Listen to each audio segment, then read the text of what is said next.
tindahan dahil magbibingo ako. Opo, Chang. Opo. Patingin nga niyan.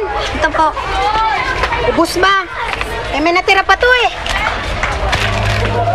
Ito po, Chang. Ito lang kinita mo? Sige. Yung mga labahan mo ha. Tapos dito kayo, maglinis muna din kayo. Bantayan yung maigi dito ha. Opo. Opo. Sige. Bantayan nyo ha. Opo. Ate, pwede bang makipaglaro muna ako kina Obet? Oo, sige ha. Pero, huwag mo silang papatulan kahit anong sabihin nila sa'yo. Intindihan mo yun? Hindi ko sila papatulan, ate. Promise. Sige. Ingat ka, ha? Huwag ka makikipag-away. Sali ako! Sabi ng nanay ko, huwag daw ako makikipaglaro sa'yo kasi nangaaway ka lagi. Hindi ko naman kayo aawayin kung hindi niyo ako tinutukso eh. Eh bakit kami? Palagi kami nag-aasaran, pero di kami nakikipag-away. Ang sabihin mo, talagang palaway ka.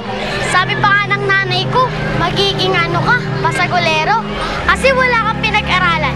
Yan tuloy, hindi mo alam ang manner and right conduct. Malalaman ko rin yun. Sabi ng ate ko, sa susunod na taon, pag-aaralin niya ako. Malalaman ko rin yun, kasi pangako niya sa akin. Biyahan mo na. Tara na. Tara tayo. Sige, ikaw pa yan. Tara natin sali yan.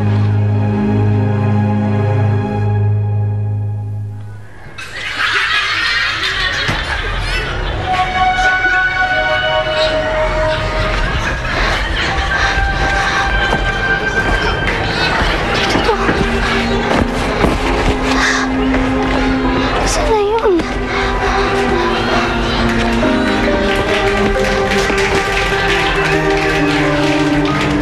Nenet, baka naman alam mo kung nasaan yung pera ko. Baka naman ikaw yung kumuha. Ano pinagsasabi mo? Anong pera?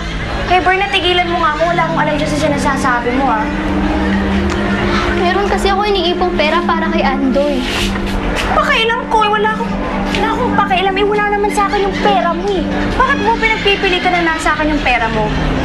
Yato, kami dalawa lang ni nanay ang tao dito kanina. Malay mo, baka siya yung kumuha ng pera dun sa damitan mo. Oh! Alam mo na nasa damitan ko yung pera ko. Ikaw yung kumuha, no? Basta wala akong alam dyan sa sinasabi mo. Wala akong pera. Patingin ako ng bag mo. Ano ba? Patingin ako ng bag mo, Nenet. Patingin lang naman ako. Ah! Nenet, patingin lang naman ako eh. Ano ba? Bakit wala naman akong kinukuha sa'yo? Kung wala akong kinukuha, bakit ayaw mo pakita sa akin yung bag mo? Pero na naman ako, patingin lang! Patingin lang ako! Ako naririnig ko yung sigawan ninyo. Ano ba? Kasi pag sabihan niyo yung pamangkin nyo, dahil pinagbibintangan ako, na ninakaw ko daw ang pera niya. May pera ka? Maliit na halaga lang po yun, Chang. Iniipon ko po yun para kay Andoy eh. Ang kapal naman ang mukha mo. Ha? Bakit mo ako pinagtataguan ng pera? Sino kayo na magnanakaw? Ha? Ah!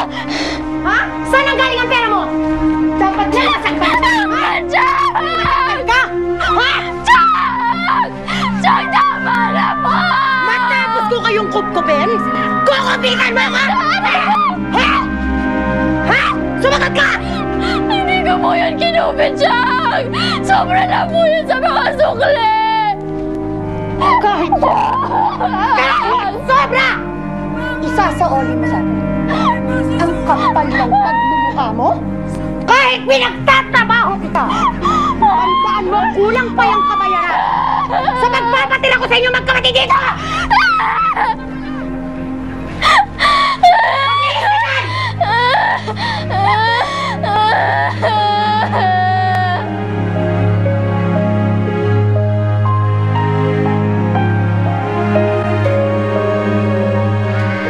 Masyado mong binibebe ang kapatid mo kaya lumalaking walang alam kundi maging pabigat sa pamilyang to.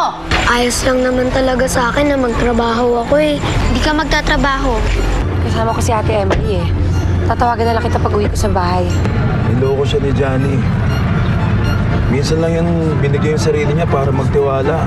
Nabigo pa siya. Kanya, huwag ka na magalit kung pinakikialaman kanya. Ayaw kanyang matulad sa kanya. Kapatid ko!